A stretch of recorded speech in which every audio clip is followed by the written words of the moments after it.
All right, guys, Weber SmokeFire is here.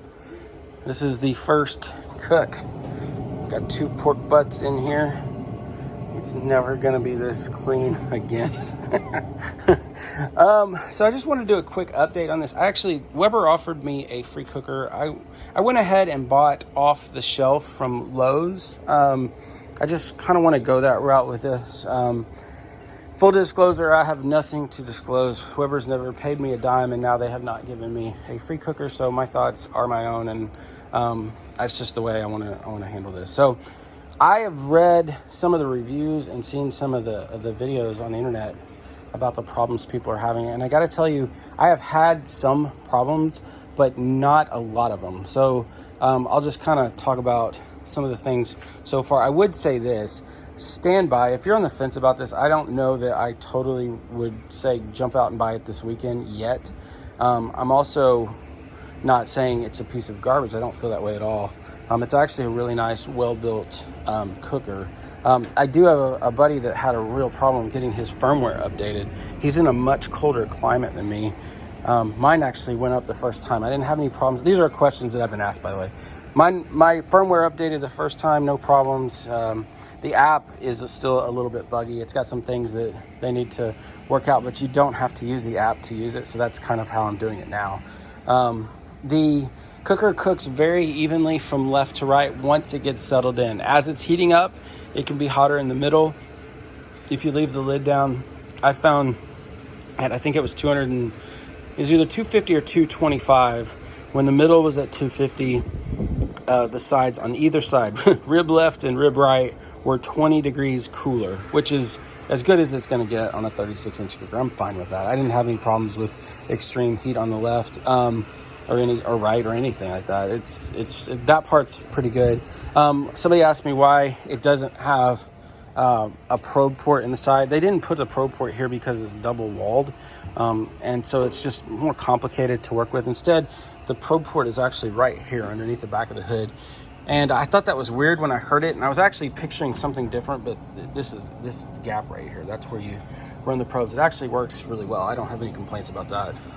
And it's out of the way. Whenever you raise the hood, it doesn't get tangled. And because this is double walled, like I'm at 200 degrees, this is warm, but it's not so hot and maybe this is a bad recommendation, so don't do this, but I stuck my Maverick here and it didn't melt the batteries or the glue on the back of the batteries or anything like that. Just right here, it's not, I mean, you can see how long I've had my hand here. Don't do this because it's probably a bad idea, but I did it. So thus far, I've been pretty happy. This is my first cook. I spent a lot of time running it just empty yesterday just to see the problems. I cranked it up to 600 degrees. I didn't have any problem. I have to say again though, I have nice weather here, so I'm not debating the experience of some of those other guys on YouTube that have had problems. In fact, I consider myself more on the team of YouTubers and definitely on the team to consumers, like people who are going to buy this stuff. I know you guys trust me, so I just haven't had the problems, or I'd report on them. The issue that I have had is when I was in the middle of cooking, the cooker started dropping temperature, and I couldn't hear the pellets dropping into the cooker, and I thought, well, that's not good. What's going on? By the way, the fan is not too bad. I've seen a lot of people report on how loud the fan is. I think when it's ramping up and it's in high speed, it's certainly pretty loud then, but you can still talk over it. I think sometimes the microphones and cameras exaggerate the problem, but like, I mean, listen to this now. I mean, you can hear the car going by probably. That's pretty loud, but if I stop talking, can you hear the fan? I mean, granted, that's in low setting. I'm cooking at 200 degrees and it's pretty stable, but I don't think that's too bad. Actually right now, oh, there it goes. It kicks in. So this is kind of high speed, and I could still carry a conversation. I'm this close to the cooker. I could still carry a conversation with you guys or with my wife. Like, you know, this is just typical pellet grill stuff, honestly. It could be quieter, but I don't know that I've had a pellet grill that is quieter, if that makes sense. I'm right in the line of the smoke. One of the things that I have had an issue with is, like I was saying, the cooker drop temps So I was cooking at 250. Sorry for that long segue. But I was cooking at 250, and the temps started dropping. I think it was 250. And they kept dropping, And finally I was like, you know what? I'm going to turn this off and put it through the shutdown mode. Now, one thing about the shutdown mode that I know, because I heard them tell me how they made it, but you might not know if you didn't have that experience. It's a long shutdown mode. It takes 15-20 minutes. And what it does is it actually drops all the pellets on the edge of the auger into the cooker and burns them up completely. And the idea there, and then the auger goes in reverse and sucks the pellets back in. So the last third of the auger is going to be empty of pellets. And that's just a preventative measure to prevent fires, if that makes sense. So there's been a lot of people who have been frustrated with the shutdown mode not shutting down, because it seems like it's doing the opposite, which it is for those moments right after you turn it off. But it's designed to clear out the fire pot below and make sure you don't have burn back into the auger. But back to what I was saying, I tried to restart mine and it wouldn't restart. And I went through the shutdown mode and I tried again, and I took all the innards out, and I realized it wasn't dumping pellet into the auger. And so I went to the back to check and see if I was out of pellets. I wasn't. And so I was like, man, that's weird. And I did this number right here, and I felt a lot of pellets just drop. And I went, oh. So there was this little gopher hole underneath that had formed, a little void, and it wasn't going into the hopper. They weren't sliding into the auger, excuse me.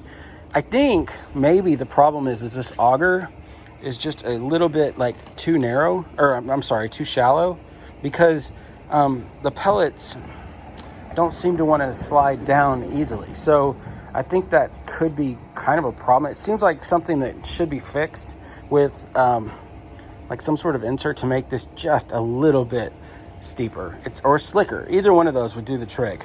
But that is a problem. I mean, nobody wants to go through here, and I'm hoping I don't have to do this again, but nobody wants to have to go in and do this every now and then. But right now, that's what I've had to do. I'm hoping it's a one-off, but after talking to my buddy that has the same cooker, I don't think it is. I think there's something about these that it just needs to be, it's going to need some hardware redesign. But with that said, and in fairness to Weber, because nobody wants to hear me being fair to Weber, but there's a lot of people that worked really, really hard on this cooker, and I feel like that's something they would have caught if they had tested some of these coming off the line. And I don't think they're going to be content to leave that as a common problem. I'm going to trust that they're going to fix these kind of problems, but for me, that's really the only problem I've had yet. And I'm going to do more updates throughout probably this week. They're not going to be highly produced, highly, manufactured videos like my normal ones where I, have a lot of music and cuts and stuff. I'm just going to show you what's going on. Because in my mind, this could be one of the best cookers ever. And it needs to, if it's just some little tweaks away from getting there, I'm going to hope that, I hate to say hold Weber's feet to the fire, because I'm not sure that they, that makes it sound like I have more pull than I do. But I would certainly be willing to report on the problems I'm having as well as the ones that I'm not, if that would help Weber make a better product. But at the end of the day, like I'm here for you guys. You guys trust me with these reviews, and I want to get it right. So that's why I'm not on this one. I'm not taking a free one, and they never offer me any money or anything like that. So there's no conflicts of interest. This is just me and you and the new Weber pellet grill. Please stay subscribed if you want to see more stuff about this. I'll keep you updated. I'll let you know tomorrow how these pork butts turned out and any other information that I have. Love you guys. Thanks for watching, and we will see you in the next one.